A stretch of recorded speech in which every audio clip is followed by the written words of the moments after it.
62세가 되자마자 통장은 비어 있었고 그제야 후회가 밀려왔습니다. 연금 하나 들어둘 걸, 그 단순한 걸 왜 안 했을까? 여러분, 혹시 이 이야기 남 얘기 같지 않으신가요? 얼마 전 전북 정읍에 사는 62세 이창호 씨는 퇴직 후 받은 9천만 원 퇴직금을 은행 예금에 넣어두고 이자만으로 살면 된다고 생각했습니다. 하지만 3년이 채 지나기도 전에 월세 식비 건강보험료로 통장이 거덜나고 말았습니다. 지금도 많은 50대 분들이 이렇게 말씀하세요. 이제 와서 연금 저축이 무슨 의미가 있어요? 너무 늦었잖아요. 그런데 정말 늦었을까요? 전문가들은 오히려 50대야말로 가장 강력한 절세 혜택과 복리 효과를 동시에 누릴 수 있는 골든타임이라고 말합니다. 실제로 50대에 연금 펀드를 시작한 사람들, 지금도 매달 꼬박꼬박 안정적인 생활비를 만들며 노후를 준비하고 있습니다. 혹시 여러분은 아직 아무것도 시작하지 않으셨나요? 그렇다면 오늘 이 영상을 끝까지 보세요.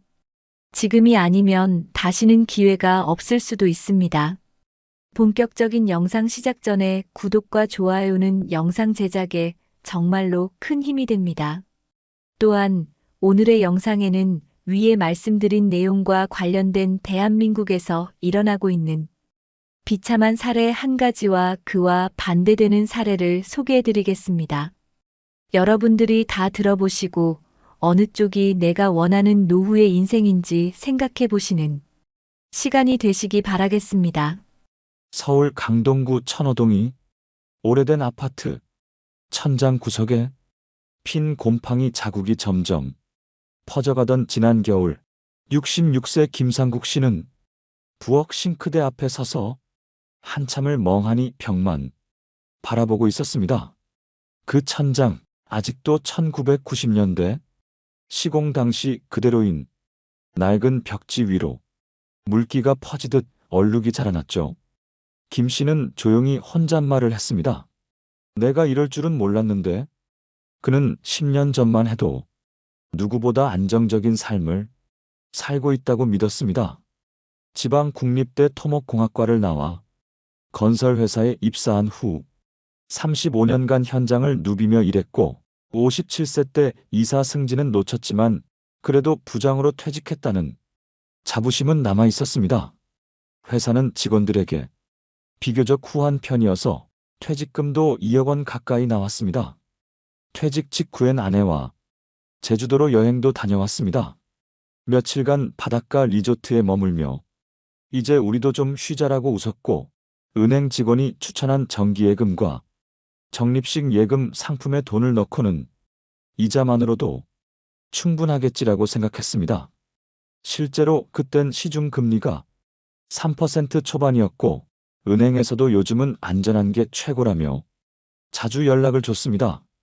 퇴직 첫 해에는 하루 세끼 외식도 해봤고 손주가 생기고 나서는 100일 사진 촬영비며 돌잔치 경비까지도 흔쾌히 도와줬습니다. 장남 부부는 맞벌이라 바쁘다며 아이를 자주 맡겼고 그때마다 김 씨는 즐겁다고 말했지만 체력은 점점 예전 같지 않았습니다. 문제는 퇴직 3년 차부터 본격화됐습니다. 금리가 떨어지면서 이자는 눈에 띄게 줄었고 그 사이 물가는 올라 있었습니다. 예전에 월 200만 원으로 넉넉하던 생활비가 이제는 250만 원도 빠듯했고 아내의 고혈압 약과 본인의 정기 건강검진 비용도 꾸준히 나갔습니다.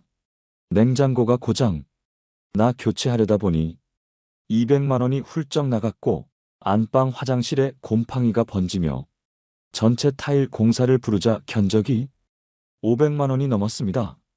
내가 집 고치는 데 쓰는 돈이 이렇게 클 줄은 몰랐어요. 김 씨는 속으로 곱씹었습니다. 하지만 더 큰 충격은 건강보험료였습니다.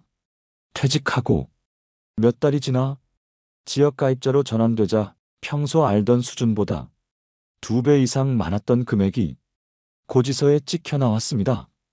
서류엔 월 소득이 없는 걸로 나오는데 왜 이걸 이렇게 내야 하냐며 국민건강보험공단에 전화를 해봤지만 돌아온 말은 간단했습니다. 예금, 이자가 금융소득으로 계산되기 때문에 그렇습니다. 그걸 기준으로 보험료가 부과됩니다. 김 씨는 그제야 건보료, 폭탄이라는 말을 실감했습니다. 실제로 매달 빠져나가는 돈은 고정적으로 늘어났고 예금 통장의 잔액은 눈에 띄게 줄어들기 시작했습니다. 그의 퇴직금 2억은 3년 만에 절반 수준으로 줄었고 그마저도 일부는 손주들 돌봄, 비용과 아파트 수리, 생활비, 명절 경비 등으로 이미 빠져나간 뒤였습니다. 생각해보면 내가 이 돈을 계속 불릴 방법이 있었을까? 그때 누가 좀 알려줬더라면 김 씨는 퇴직 전까지만 해도 펀드나 주식이라는 말에 무조건 고개를 저었습니다. 그건 위험한 거야. 나이 들면 그냥 안전하게 예금에 넣는 게 최고지. 그는 그렇게 믿었고 그렇게 실행했으며 아무도 그게 틀렸다고 말해주지 않았습니다. 문제는 지금입니다. 그의 부엌 천장엔 곰팡이가 번지고 있고 이사를 갈 수도 고칠 돈도 마땅치 않습니다. 과거엔 손주 돌보는 게 행복했지만 지금은 체력적으로 감당이 어렵고 아이가 울기라도 하면 머리가 아파 견디기 힘들다고 말합니다. 그는 몇 달 전 몰래 부부의 금융 자산을 정리해 봤습니다.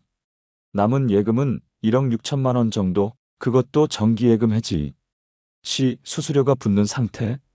국민연금은 한 달에 68만 원, 그마저도 둘이 쓰기엔 빠듯한 액수입니다. 아내는 요즘 가끔 이런 말을 한다고 합니다.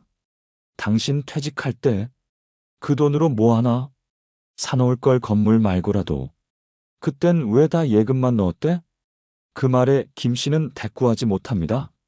가만히 식탁에 앉아 벽 쪽에 번지는 곰팡이를 바라볼 뿐입니다. 그는 이제서야 인터넷을 뒤져 연금저축, ISA, IRP 같은 단어를 검색해보고 그땐 왜 몰랐을까라는 후회를 매일 반복합니다. 지금도 무엇을 해야 할지 몰라 은행 창구 앞에서 괜히 번호표만 뽑았다가 돌아오는 날이 많다고 합니다. 내가 아직 뭔가 시작할 수는 있을까? 이 말은 최근 그가 아내에게 건넨 말 중 가장 조심스러웠던 말이었습니다. 김상국 씨는 그날 이후로 동네 도서관을 자주 찾기 시작했습니다. 도서관 지하 1층 금융 코너에 먼지가 쌓인 책들이 줄지어 놓인 곳. 그는 처음으로 50대 이후 절세, 투자 전략이라는 책을 펼쳤습니다. 책에는 연금저축펀드, ISA, IRP 같은 단어들이 가득했고 처음엔 모든 문장이 낯설었지만 어느 순간 내가 퇴직 직전에 이걸 알았더라면이라는 후회가 밀려왔습니다. 그는 작은 메모장에 글자를 적었습니다. 연금저축 세액 공제 가능, IRP 퇴직금 넣을 수 있음, ISA 비과세 혜택 5년 이상 유지 시 유리. 이런 메모를 다시 집에 와 아내에게 보여주며 말했습니다. 당신, 나 요즘 이런 거 공부하고 있어. 혹시 우리가 지금부터라도 연금이라는 걸 조금씩 만들어 볼 수 있을까? 아내는 고개를 갸웃하며 말했습니다. 그게 우리 나이에 가능한 거야? 연금은 젊을 때부터 하는 거 아닌가? 그 질문이 김 씨의 마음을 더욱 무겁게 했습니다. 책에서도 유튜브에서도 50대도 늦지 않다고 말했지만 막상 내 나이를 생각하면 이미 손해본 기분이 들었기 때문입니다. 며칠 후 김 씨는 용기를 내어 지역은행에 찾아갔습니다. 창구 직원에게 연금저축펀드 계좌를 만들고 싶다고 말하자 젊은 직원은 처음엔 의외라는 듯한 표정을 지었습니다. 보통은 30대에서 40대 분들이 많이 만드세요. 그 말에 김 씨는 잠시 말문이 막혔지만 이내 웃으며 말했습니다. 그러게요. 내가 그동안 너무 늦게 알았지 뭐예요. 직원은 김 씨의 상황을 듣고 연금저축펀드 계좌와 함께 소득공제 혜택, 분리과세, 복리효과 등에 대해 자세히 설명해 주었습니다. 김 씨는 그날 하루 종일 은행에서 설명을 들었고 돌아오는 길에 오래전 승진 누락되던 날보다 더 복잡한 마음을 안고 집으로 돌아왔습니다. 그날 밤 아내가 식탁에 앉아 부엌 벽지를 가리키며 말했습니다. 당신, 이 곰팡이 좀 봐. 사람 기운 빠지게 생겼네. 우리 이 집 좀 손 봐야 할 것 같아. 근데 그 돈 있긴 해? 김 씨는 말없이 고개를 숙였습니다. 남은 예금으로 고치려니 불안했고 그렇다고 버틸 수도 없었습니다. 그는 아내에게 조심스럽게 말했습니다. 여기 당장 고치는 건 좀 미루자. 대신 그 돈 연금 펀드로 돌려보려 해. 내가 계산해봤는데 15년 정도는 불릴 수 있더라고. 지금이라도 조금이라도 만들어놔야 우리 말년이 달라지지 않겠어. 아내는 잠시 말을 잇지 못하더니 조용히 고개를 끄덕였습니다. 그래, 당신이 그렇게 생각했으면 믿어볼게. 그 말 한마디에 김 씨는 마음이 조금 가벼워졌습니다. 그는 다음 주부터 평일 오전마다 동네 복지관에서 운영하는 시니어 금융교실에 나가기 시작했습니다. 참여자 대부분이 60대 이상이었고 강의실엔 자녀 결혼자금 걱정, 병원비 부담, 국민연금 부족하다는 이야기가 가득했습니다. 그 속에서 김 씨는 조용히 자신만의 계획을 세워갔습니다. 남은 예금 중 일부는 연금저축 계좌로 옮긴다. 세액 공제를 챙기면서 10년간 유지할 수 있게 월 불이백을 최소한으로 조정한다. ISA 계좌는 안정형, ETF로 나눠 투자하고 단기 수익보다 장기 복리를 노린다. 그리고 향후엔 상황 봐서 주택연금도 고려해본다. 그가 직접 쓴 메모장에는 그렇게 한 줄 한 줄 계획이 적혀 있었습니다. 자신의 손글씨를 보며 그는 처음으로 노후에 대해 불안이 아닌 준비라는 단어를 떠올릴 수 있었습니다. 어느 날 둘째 아들이 찾아와 말했습니다. 아버지, 요즘 뭐 하세요? 밖에 자주 나가시던데. 김 씨는 잠시 망설이다가 메모장을 보여주며 말했습니다. 이제라도 좀 배우고 살아보려 한다. 너희한텐 손 안 벌리고 우리 둘이서 그냥 조용히 살고 싶어서. 아들은 그 메모장을 한참 들여다보더니 조용히 말했습니다. 아버지, 멋지세요. 그날 밤 김 씨는 부엌 천장을 다시 올려다보았습니다. 곰팡이 자국은 그대로였지만 이번엔 어쩐지 그 얼룩조차도 달리 보였습니다. 마치 자신의 인생이 다시 천천히 그러나 단단하게 변화하고 있다는 것을 알려주는 신호처럼 느껴졌습니다. 여러분 어떠시나요? 위의 사례는 정말 비참하고 서글픈 인생 아닌가요?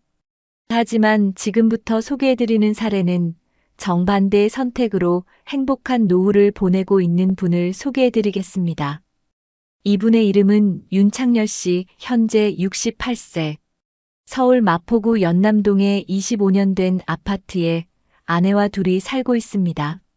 아파트는 오래됐지만 관리가 잘 되어 있고 집 안 구석구석엔 손이 많이 간 흔적이 느껴졌습니다.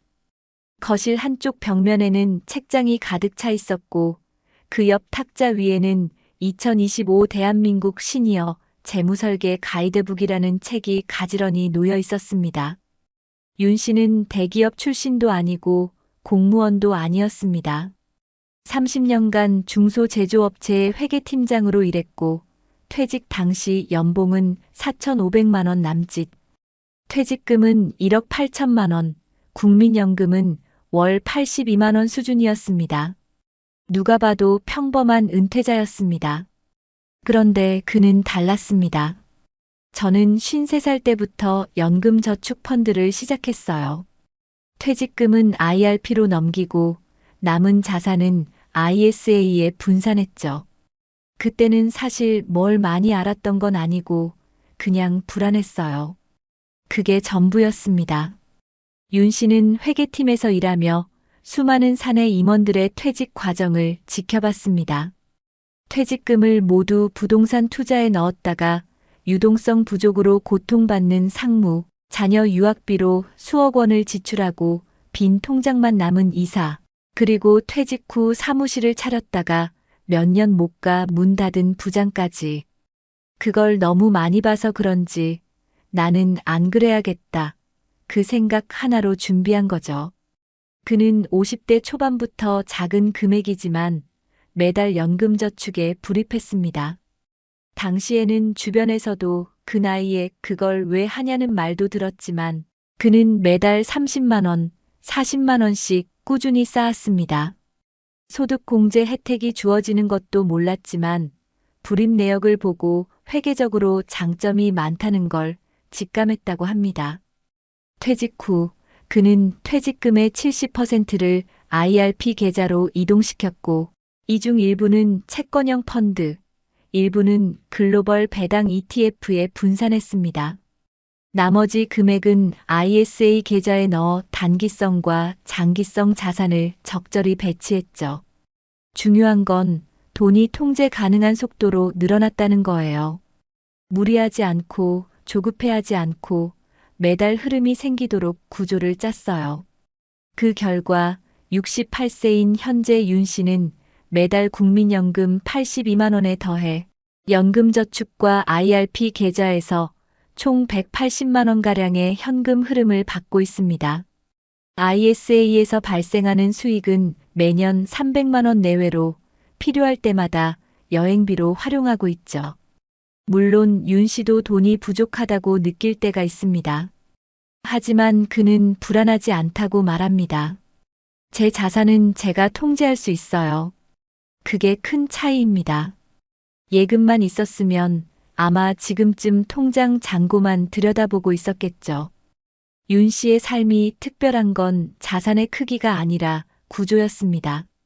그는 돈이 어디에서 언제 들어오는지 알고 있었고 그에 따라 생활비를 계획했고 소비를 제한하지도 않았습니다. 여행을 좋아하는 부부는 매년 봄이면 전국 벚꽃 명소를 찾아 3일에서 4일간 짧은 여행을 떠났고 손주 생일이 다가오면 조용히 10만 원짜리 책 선물과 편지를 보냈습니다. 크게 쓰진 않아요. 대신 꾸준하게 쓸 수 있도록 설계한 거죠. 윤 씨가 강조한 건 꾸준함이었습니다. 투자의 수익률보다 중요한 건 자산이 매달 내게 현금으로 돌아오는 구조를 갖추는 것이라고 그는 말합니다. 그래서 그는 자녀에게도 아파트보다 연금 펀드라는 말을 여러 번 했다고 합니다. 우리 딸이 말해요. 친구 엄마들은 다 갭 투자한다고 왜 우리는 안 하냐고. 그때마다 이렇게 말해요. 우리 부부는 갭 대신 갭 없는 삶을 선택한 거라고. 윤 씨는 얼마 전 연금 계좌의 15년 누적 수익을 정리해 봤습니다. 연금저축은 원금 대비 1.7배, IRP는 1.5배, ISA는 연 5% 내외. 세금은 거의 내지 않았고 건보료 부담도 줄어들었습니다. 누가 보면 소박한 수익이라고 생각하겠지만 그게 내 노후를 버티게 해주는 유일한 힘이에요. 윤 씨의 하루는 조용합니다. 아침엔 커피를 내려 마시고 점심 전엔 공원 산책을 나갑니다. 오후엔 아내와 함께 지역 문화센터에서 도예 수업을 듣고 저녁엔 책을 읽거나 유튜브로 경제 뉴스를 봅니다. 그는 말합니다. 불안이 없는 게 아니라 불안을 미리 분산시켜 놓은 거죠. 그게 연금 펀드였어요. 그가 사는 집은 여전히 20년 넘은 아파트입니다. 하지만 곰팡이 핀 부엌 천장은 없습니다. 몇 해 전 여유 자금으로 부엌과 화장실 전체를 리모델링했고 그는 매일 아침 식탁에 앉아 말합니다. 이 공간이 곧 내 연금입니다. 매달 돈이 들어오고 계획대로 나가고 마음이 불안하지 않죠. 그게 진짜 노후 아닐까요? 윤 씨의 인생은 누구보다 평범했습니다. 하지만 그는 누구보다 현명한 준비를 해낸 사람이었습니다. 그리고 그것은 50대라는 시간에 내려야 했던 하나의 결정에서 시작됐습니다. 여러분, 우리가 노후 준비를 이야기할 때 항상 빠지지 않고 나오는 말이 있죠. 국민연금만으로는 부족하다. 그런데 이 말, 단순한 불안 조장이 아니라 실제 통계로도 뒷받침되는 현실입니다. 국내 은퇴자 중 절반 이상은 은퇴 후 소득이 퇴직 전 소득의 40%에도 미치지 못하는 것으로 나타났고, 생활비의 대부분을 국민연금과 예금에 의존하고 있지만, 이는 점점 버티기 어려운 구조로 바뀌고 있습니다. 실제로 OECD가 발표한 자료에 따르면 한국은 고령층 상대 빈곤율이 40%를 초과해 조사 대상 국가 중 가장 높은 수준을 보이고 있습니다. 이는 전체 국민 중 고령자의 소득이 중간 소득의 절반에도 못 미치는 경우가 많다는 뜻입니다. 다시 말해, 평균적으로 노인이 되면 가난해질 가능성이 매우 높다는 이야기입니다. 이와 관련해 미국 노스웨스턴 대학교의 고령 금융 보고서에서는 예금 자산에만 의존한 고령층일수록 생활비 스트레스와 불안 수준이 높은 경향을 보인다고 지적한 바 있습니다. 흥미로운 점은 예금 자산을 주력으로 보유한 집단과 투자형 연금 자산을 포함한 집단의 장기 생존율을 비교했을 때 후자가 더 높은 정신건강 만족도를 보였다는 분석도 함께 제시됐다는 점입니다. 실제로 복리 구조의 장기 금융 상품을 보유한 사람들은 그렇지 않은 사람들보다 경제적 예측 가능성과 계획 수립에 있어서 심리적 안정감을 더 크게 느낀다는 것입니다. 이는 곧 소비 결정에도 영향을 줍니다. 즉, 매달 정기적으로 들어오는 수입이 있다는 것만으로도 씀씀이가 계획적이 되고 예측 가능한 생활이 가능해지는 겁니다. 최근 세계은행 월드뱅크이 발표한 보고서에서도 노후 현금 흐름이 일정하게 보장된 고령자일수록 의료비 지출의 불확실성이나 자녀 부양 압력에 대해 덜 민감하게 반응하며 생활의 질이 객관적으로 높다는 분석이 나왔습니다. 특히 리타이어먼트 인컴 시스템즈 관련 보고서에서는 100세 시대를 살아가는 은퇴자는 단순히 자산을 보유하는 것이 아니라 매달 생활비로 환산 가능한 구조를 설계해야 한다고 강조하고 있습니다. 참고로 이 보고서는 전 세계 40여 개 국가의 은퇴자, 수입 구조와 생활 만족도, 의료비 스트레스 지수 등을 조사한 결과를 기반으로 작성됐습니다. 이 보고서에 따르면 은퇴자들이 가장 크게 스트레스를 느끼는 요인 중 하나는 미래 자산 고갈에 대한 공포이며, 이는 자산의 크기보다 자산의 흐름 구조와 훨씬 더 관련성이 높다는 결론이 나왔습니다. 연금 펀드나 IRP, ISA와 같은 금융 상품의 강점은 바로 여기에 있습니다. 단순히 자산을 묶어두는 것이 아니라 일정한 간격으로 현금 흐름을 만드는 구조라는 점이죠. 그런데 문제는 이런 구조를 늦게 시작할수록 복리의 효과는 줄고 세제 혜택도 제한된다는 점입니다. 해외에서도 50대 이후 연금계좌 진입자는 소득 공제율은 낮지만 운용 전략에 따라 안정적인 생활이 가능하다는 연구들이 존재합니다. 특히 미국의 엘더 퍼넨셜 플래닝 보고서에서는 50대 이후 연금 펀드를 시작한 은퇴자들 중 복리 수익률이 연평균 5% 이상 유지된 경우 25년 이상의 생활 안정성을 확보했다고 분석한 바 있습니다. 이는 앞서 소개한 윤창열 씨와 같은 사례가 이론이 아니라 실천 가능한 전략이라는 걸 보여주는 좋은 근거입니다. 더불어 연금 펀드를 포함한 세제 혜택형 계좌의 또 다른 장점은 세금, 특히 금융소득종합과세와 건강보험료 부담을 줄일 수 있다는 것입니다. 미국, 독일, 캐나다 등 주요 국가들도 공통적으로 은퇴자에게 과도한 세금과 의료비 부담이 장기 빈곤을 초래한다는 점에 주목하며 세제우대 계좌 활성화를 통한 고령층 소득 보전 전략을 간주하고 있습니다. 특히 고령화 속도가 빠른 한국과 일본, 이탈리아는 이런 구조를 복제할 수 있는 환경이 잘 갖춰져 있다는 분석도 병행됩니다. 정리하자면 지금 50대인 분들은 앞으로 최소 30년을 더 살아갈 가능성이 큽니다. 그 30년 동안 여러분의 자산이 가만히 묶여 있는 것이 아니라 매달 일정한 현금 흐름으로 바뀌어 들어오는 구조를 만들 수 있다면 그건 단순한 금융 상품을 넘어 노후의 방어막이 되는 겁니다. 그리고 그 구조는 지금이라도 시작할 수 있습니다.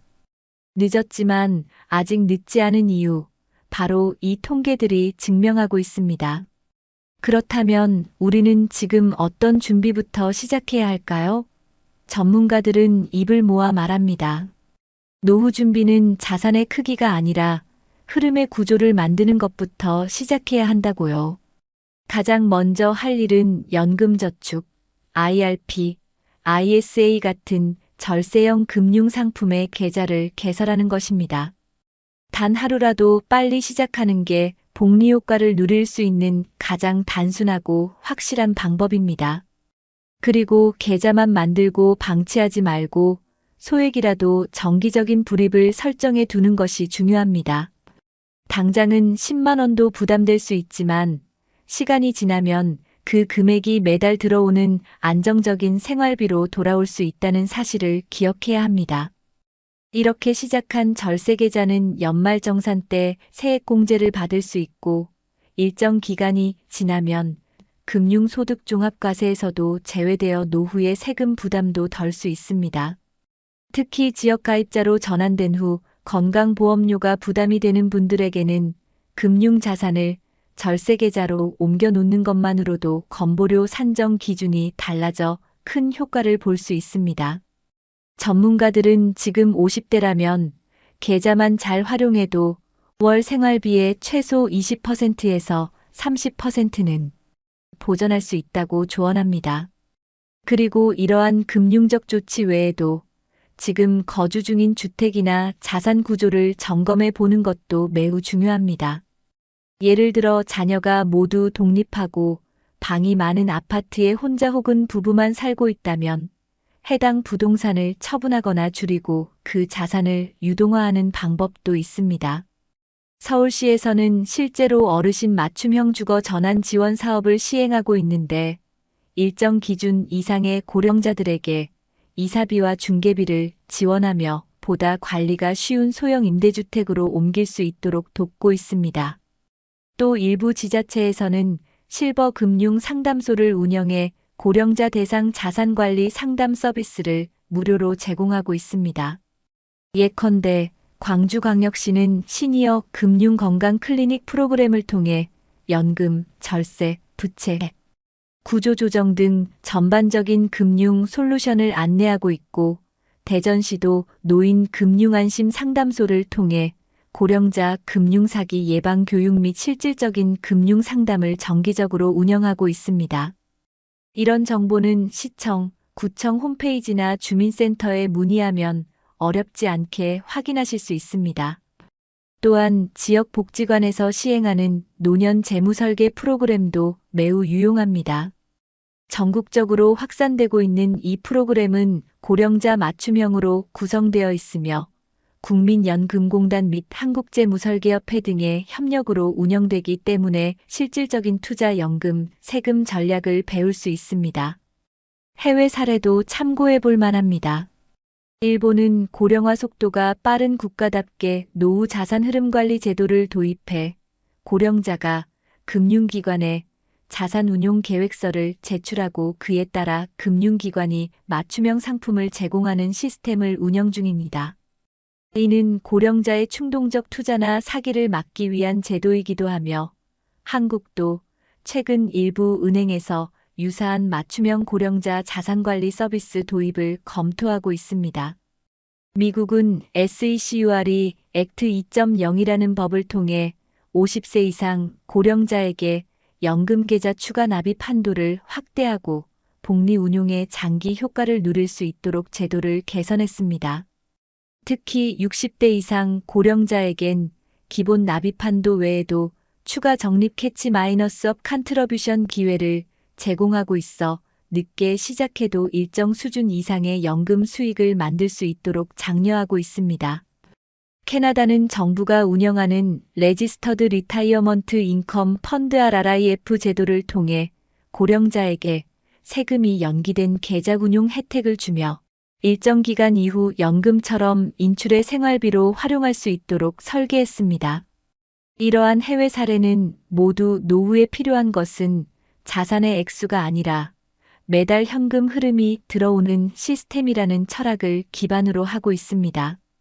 다시 말해 지금이라도 여러분이 할 수 있는 가장 현실적인 방법은 바로 흐름을 만드는 작은 행동을 시작하는 것입니다. 계좌를 만들고 한 달 10만 원씩이라도 불입하고 지자체에서 운영하는 상담을 받아보고 살고 있는 지역의 재무 프로그램에 한번 참여해 보는 것. 이 모든 것이 지금 여러분의 노후를 바꾸는 첫걸음이 될 수 있습니다. 돈이 떠나간 자리엔 후회가 남고 작은 준비가 남긴 자리엔 평온이 깃든다. 여러분 기억하시나요? 곰팡이 낀 천장을 바라보며 왜 그땐 몰랐을까 하고 후회했던 김상국 씨의 이야기. 퇴직금 5억 원이 3년 만에 사라지고 통장 잔고를 보는 게 두려워졌던 그분의 현실은 어쩌면 지금 이 영상을 보고 계신 누군가의 미래일 수도 있습니다. 반면 작게 시작했지만 꾸준히 준비했던 윤창렬 씨는 매달 들어오는 연금 흐름 속에서 손주에게 책을 선물하고 아내와 도자기를 빚으며 오늘 하루를 온전히 누리는 삶을 살고 있었습니다. 그 둘의 차이는 가진 돈이 많고 적음이 아니었습니다.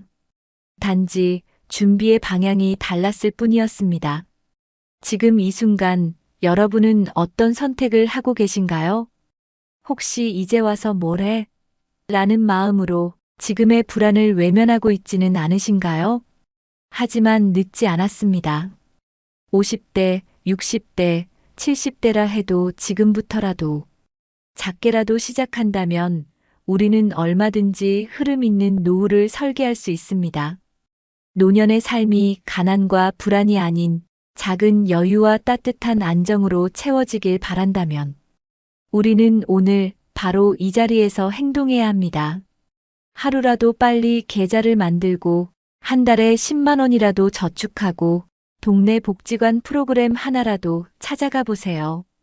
그 작은 발걸음이 몇 년 뒤 여러분의 삶을 완전히 바꿔놓을 수 있습니다. 이 영상이 끝나고 다시 조용한 집으로 돌아가더라도 여러분 마음속에는 오늘 이 이야기가 작은 불씨로 남았으면 좋겠습니다. 그 불씨가 여러분의 노후를 따뜻하게 데워주는 등불이 되길 바라며 저는 또 다음 영상에서 더 깊은 이야기로 찾아뵙겠습니다. 건강하게 그리고 존엄하게 여러분의 노년이 누구보다 빛나길 진심으로 응원합니다. 퇴직 후 5개월 아내 몰래 대리운전 시작한 58세 남성의 이야기 들어보셨나요? 한때 잘 나갔던 중간 관리자였지만 지금은 편의점에서 새벽 컵라면만 먹고 있습니다.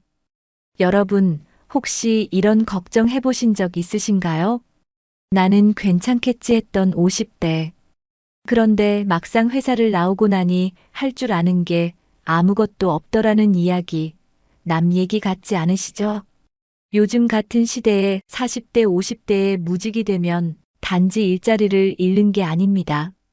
자존심이 무너지고 가정의 분위기가 바뀌고 심지어 건강까지 급속히 무너지는 분들 많습니다. 주변에 이런 사례 점점 더 늘고 있는 거 느끼시죠? 이미 수많은 분들이 이럴 줄 알았으면 미리 준비할 걸 후회하고 있습니다. 이번 영상에서는 그 후회가 오기 전에 어떻게 살아남을 것인가, 지금 당장 무엇부터 시작해야 하는가, 현실적인 생존 전략을 낱낱이 알려드립니다. 본격적인 영상 시작 전에 구독과 좋아요는 영상 제작에 정말로 큰 힘이 됩니다. 또한 오늘의 영상에는 위에 말씀드린 내용과 관련된 대한민국에서 일어나고 있는 비참한 사례 한 가지와 그와 반대되는 사례를 소개해드리겠습니다.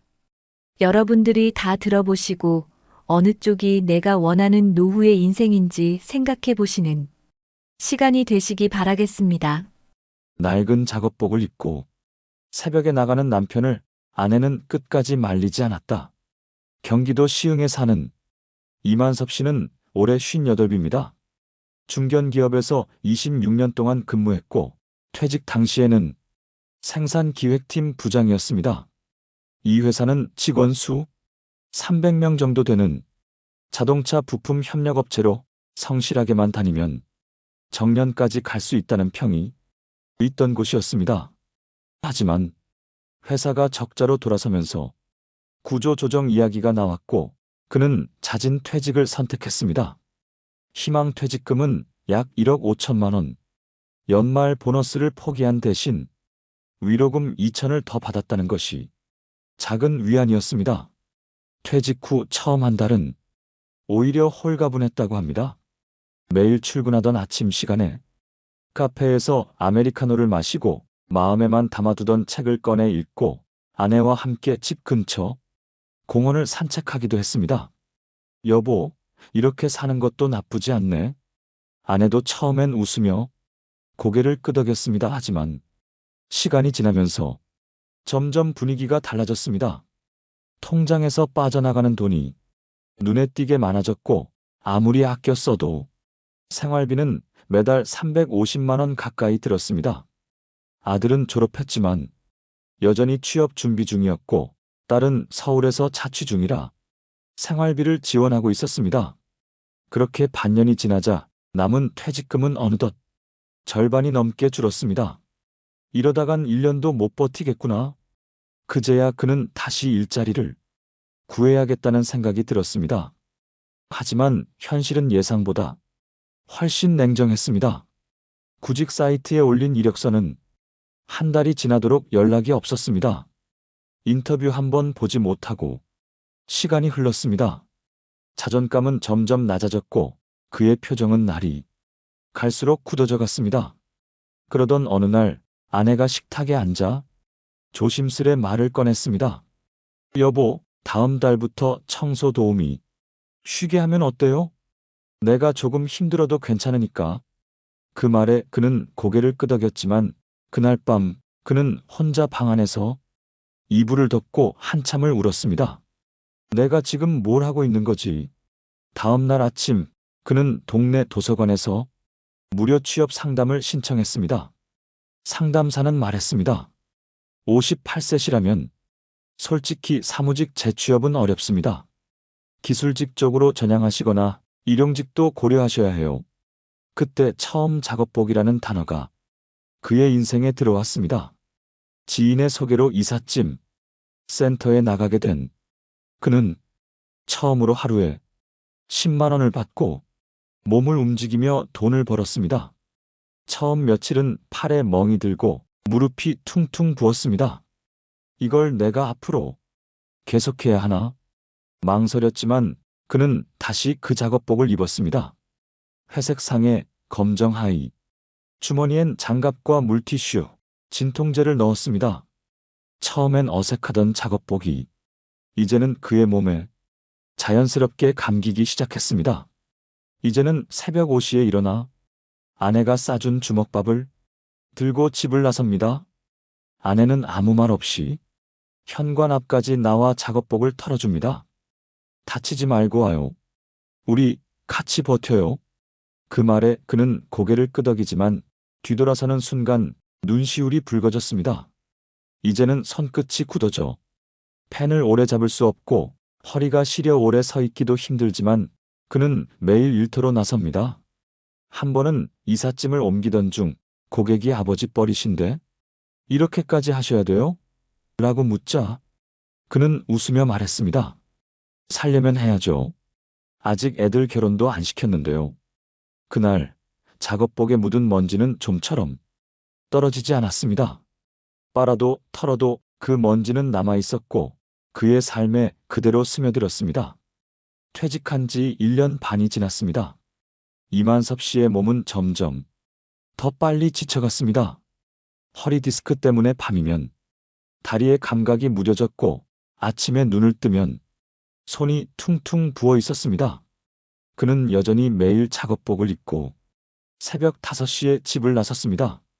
하지만 예전처럼 오늘도 다녀올게라는 말은 하지 않았습니다. 대신 슬리퍼를 끌고 부엌까지 걸어 나와 있는 아내와 눈을 마주치지 않은 채 조용히 현관문을 닫고 나갔습니다. 그래도 이렇게라도 돈을 벌 수 있다는 게 어디야? 스스로 위로하려 애썼지만 은행 앱을 켤 때마다 더는 출금할 통장이 없다는 현실이 그를 짓눌렀습니다. 남은 돈은 1,500만 원. 아들이 최근에 공기업 최종 면접에서 떨어졌다는 말에 한동안 식탁에서는 아무 말도 오가지 않았습니다. 아빠는 그 나이에 어떻게 회사 다녔어? 아들이 툭 던진 말에 만섭 씨는 순간 말이 막혔습니다. 그땐 그저 하루하루 성실하게 일하면 됐어. 그렇게 말하고 싶었지만 지금 그 말이 아들에게 위로가 될 거라 생각하진 않았습니다. 며칠 뒤 딸아이가 집에 다녀갔습니다. 현관 앞에 구겨져 있던 작업복을 보며 딸은 묻습니다. 아빠, 이거 세탁소 맡기면 안 돼? 만섭 씨는 웃으며 말했습니다. 괜찮아. 이거 물만 좀 뿌리면 돼. 땀 빼고 말리면 다시 새 옷처럼 입을 수 있어. 딸은 그 말에 아무 대꾸 없이 뒷모습을 바라봤습니다. 그 낡은 작업복은 무거운 짐을 옮길 때마다 찢긴 자국이 남아 있었고 어깨 부분은 여러 번 꿰매 붙인 흔적이 있었습니다. 그날 밤 만섭 씨는 작업복을 세탁기에 넣으며 문득 생각했습니다. 내 인생도 누군가 이렇게 꿰매줄 수 있으면 좋을 텐데. 시간이 갈수록 그는 점점 더 말이 없어졌습니다. 가끔 아내가 주말엔 좀 쉬지 그래요라고 말하면 그는 고개만 젓고 마당 구석에 혼자 앉아 있곤 했습니다. 퇴직 전 그는 부장이었습니다.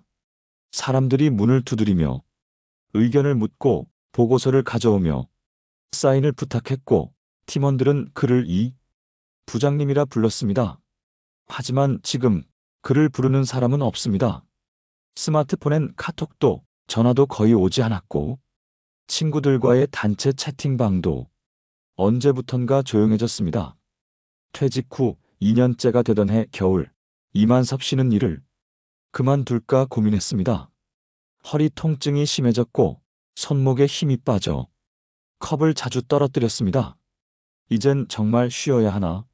하지만 통장 잔고는 말했습니다. 아직 그럴 여유는 없다. 그는 결국 하루 일수를 줄이기로 결정했습니다. 주 6일이던 일을 주 4일로 바꾸었고 그 나머지 이틀엔 도서관에 가서 전기기능사 관련 책을 읽기 시작했습니다. 책의 단어들은 낯설었고 머릿속에 잘 들어오지 않았습니다. 하지만 그는 멈추지 않았습니다. 늦었지만 그래도 다시 해보자.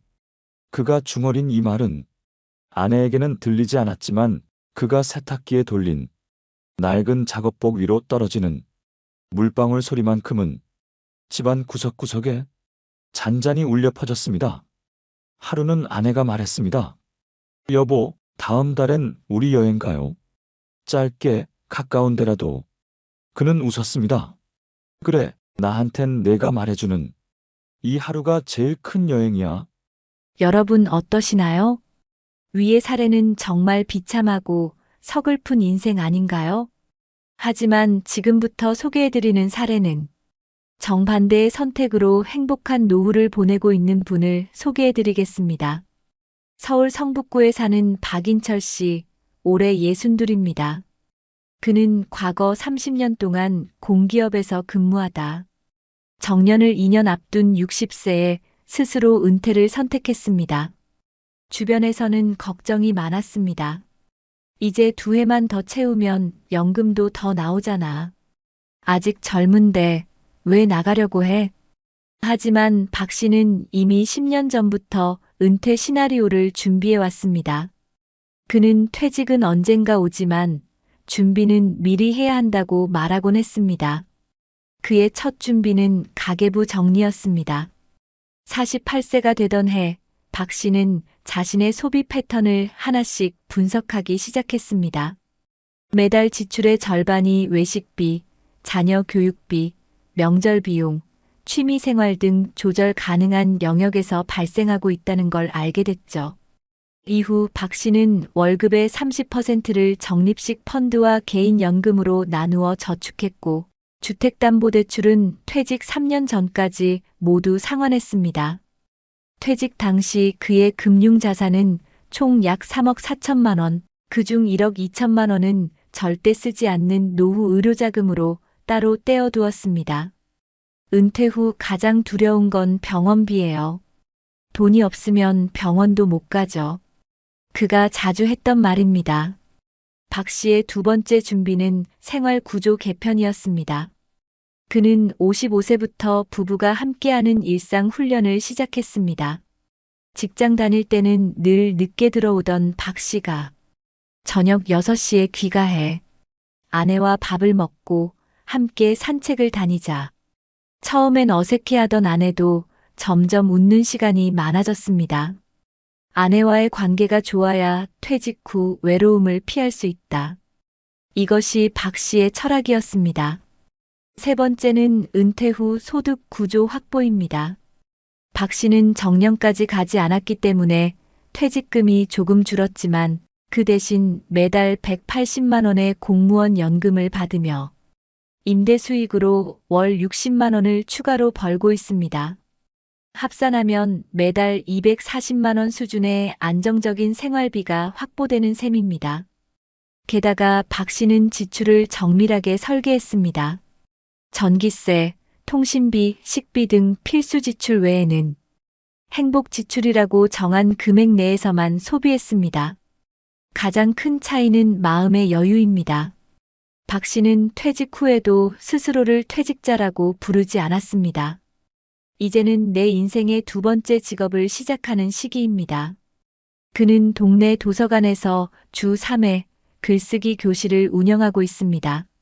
참가비는 받지 않지만 이웃들과의 교류가 오히려 삶의 활력소가 되었죠. 나이 들어 외로움이 가장 무서운 법이잖아요. 박 씨는 이 활동을 통해 자연스럽게 지역사회와의 연결을 유지하고 있습니다. 그의 하루는 아침 6시에 시작됩니다. 직장 다닐 때처럼 일어나 거실 창문을 열고 아내와 함께 따뜻한 커피를 마십니다. 아내는 꽃을 키우고 박 씨는 도서관으로 향합니다. 점심은 가까운 시장에서 사온 찐만두와 국으로 간단히 먹고 오후엔 손자 돌보는 딸을 대신해 손주와 놀아주는 시간을 갖습니다. 예전에는 이 나이에 이렇게 여유롭게 살 줄 몰랐죠. 그는 말합니다. 무엇보다 박 씨가 가장 신중했던 건 자녀와의 경제적 거리 유지였습니다. 아들이 결혼할 때도 5천만 원 이상 지원하지 않았고 딸에게는 내가 도와줄 수 있을 땐 돕겠지만 그게 전부는 아니야라고 말했습니다. 그는 자녀에게 자주 말합니다. 나는 내 돈은 내가 쓰려고 평생 모아온 거다. 그러니 너희는 너희 길을 잘 가면 돼. 이런 철학 덕분에 자녀들도 박 씨에게 의존하지 않고 오히려 부모를 존중하는 문화가 형성됐습니다. 설날, 추석에도 박 씨의 집은 시끌벅적하지만 돈 얘기, 상속 얘기, 집 해줄까 말까 하는 걱정은 없습니다. 아버지, 그냥 오래오래 건강하게만 있어주세요. 아들의 이 말이 박 씨에게는 가장 큰 보람입니다. 2025년 박 씨는 새로운 목표를 세웠습니다.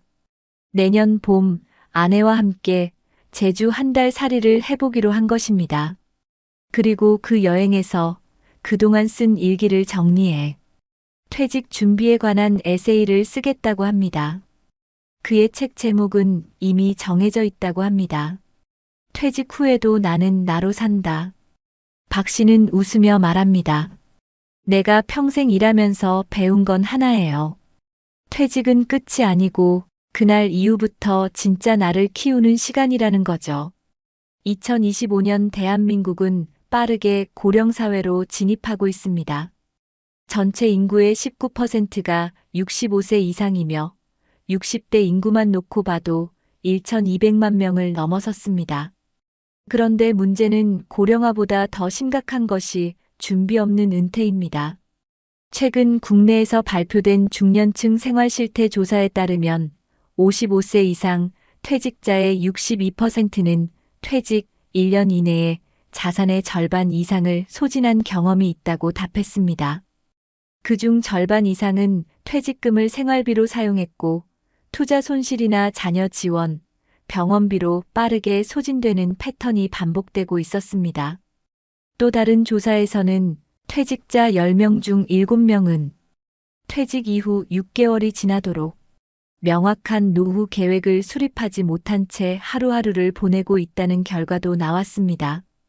이처럼 퇴직 이후에 닥치는 혼란과 정체성 상실은 단순히 돈의 문제가 아니라 삶 전체의 균형을 무너뜨리는 결정적인 요인이 됩니다. 실제로 세계보건기구 WHO에서는 퇴직 후 우울감을 겪는 중장년층 비율이 동아시아에서 가장 높은 국가 중 하나로 한국을 지목하기도 했습니다. OECD 통계에 따르면 한국의 60세 이상 고령층 중 노동에 의존하지 않고 오롯이 연금과 자산으로 생활이 가능한 사람은 25%가 채되지 않습니다. 즉, 4명 중 3명은 뭔가 일을 해야 생계가 유지된다는 말입니다. 특히 공적연금의 보장 수준이 높은 일부 공기업이나 공무원을 제외하면 대부분의 중장년층은 사적 준비 없이는 퇴직 이후 곧바로 빈곤으로 직면할 수밖에 없습니다. 미국의 금융행동연구소에서 발표한 글로벌 은퇴 준비 보고서에 따르면 노후를 안정적으로 보내는 사람들은 공통적으로 3가지 특징을 가진다고 말합니다.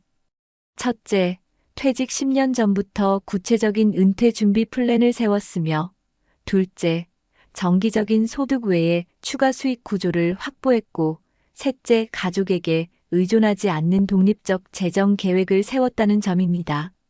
흥미로운 점은 이 3가지 요건 중 어느 하나라도 빠졌을 경우 퇴직 후 5년 이내에 재정적 위기를 겪을 확률이 4배 이상 높아진다고 합니다.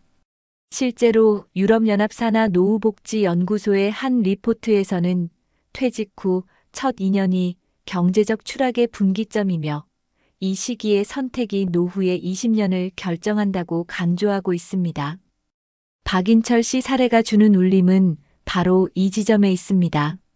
그는 그때 가서 생각하자는 말을 절대 하지 않았고 연금 외 소득원을 미리 만들고 자녀와의 경제적 거리를 정리하며 부부관계와 생활 구조를 50대부터 준비했습니다.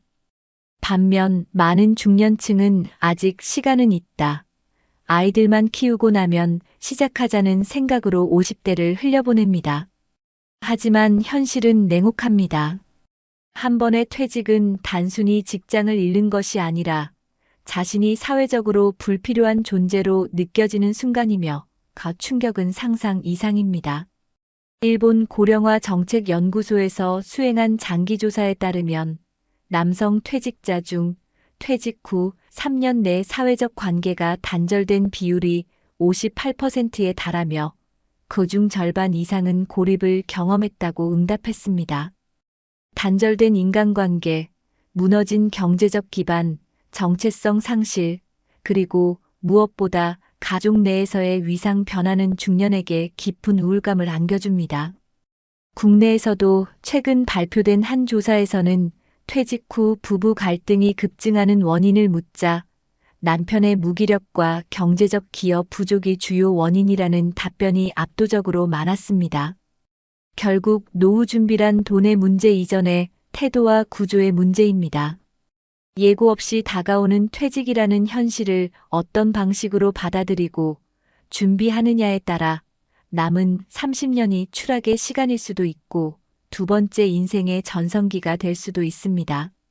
누구나 퇴직은 겪지만 모든 사람이 같은 노후를 살아가는 것은 아닙니다. 박인철 씨처럼 준비된 노후를 보내고 싶은 분들이라면 지금부터라도 실질적인 전략을 세워야 합니다. 단순히 은퇴 이후를 걱정만 하기보다는 먼저 자신이 통제할 수 있는 것부터 하나씩 점검하고 움직여야 합니다. 전문가들은 가장 먼저 해야 할 일로 생활비 구조를 명확히 파악하라고 조언합니다. 매달 얼마를 쓰는지, 무엇을 줄일 수 있는지를 먼저 알아야 준비가 가능하다는 말이죠. 특히 퇴직 전후의 시기에는 수입이 갑자기 끊기거나 줄어들기 때문에 정기 지출과 변동 지출을 구분하고 우선순위를 조정하는 훈련이 필요합니다. 그 다음으로 중요한 것은 자신만의 노후 소득 구조를 만드는 것입니다. 퇴직금과 국민연금만으로는 삶의 질을 유지하기 어렵기 때문에 월 10만 원, 20만 원이라도 꾸준히 들어오는 제2의 수입원이 필요합니다. 예를 들어 요즘은 각 지자체에서 중장년층이나 시니어를 위한 다양한 소득 창출 지원 프로그램을 운영하고 있습니다. 서울시의 경우 50 캠퍼스를 통해 만 50세 이상 시민에게 재취업, 사회공헌, 창업, 교육, 커뮤니티 활동 등을 통합적으로 제공하고 있고 실제로 2024년 기준 누적 28만 명 이상이 이용했습니다. 경기도는 베이비부머 지원센터를 통해 중장년 제도약 지원금을 지급하고 있으며 부산시는 시니어 일자리 박람회를 통해 만 60세 이상 시민에게 실질적인 구직 매칭 서비스를 운영 중입니다. 대전시도 중장년 기술 창업센터를 통해 예비 창업자에게 사무공간과 멘토링을 지원하고 있고 전북 전주시에서는 노년생활 재설계 아카데미를 통해 고령자의 심리, 재무, 건강 등을 통합적으로 설계하는 과정을 제공합니다. 이런 공공 프로그램은 인터넷 검색만으로도 쉽게 신청이 가능하고 최근엔 모바일 상담도 활발하게 운영되고 있어 접근성이 매우 높아졌습니다. 또한 해외에서도 우리보다 먼저 고령화 사회를 겪은 나라들이 선제적인 정책을 시행하고 있는데요. 대표적으로 일본은 생애 현역, 사회를 슬로건으로 내걸고 퇴직 후에도 일을 지속할 수 있도록 고령자 고용법을 개정했습니다. 이에 따라 65세 이상 고용 연장을 의무화하고 70세까지 일할 수 있는 선택지를 제공함으로써 노년에도 소득과 사회적 연결을 유지할 수 있는 환경을 만들고 있습니다.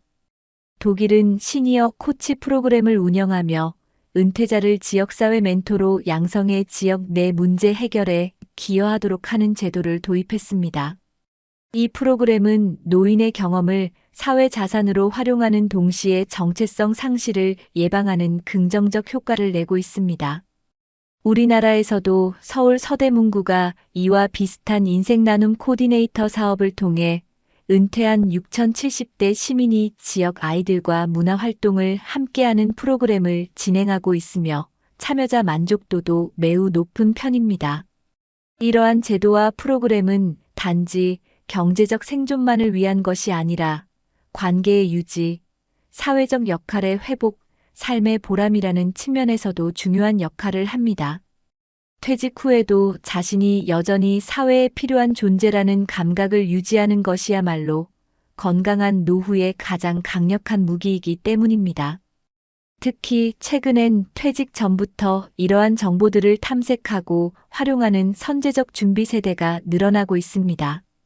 카카오톡이나 시니어 포털, 주민센터 등을 통해 간단히 정보를 접하고 실제 참여한 분들의 후기를 보면서 자신에게 맞는 프로그램을 고를 수 있습니다.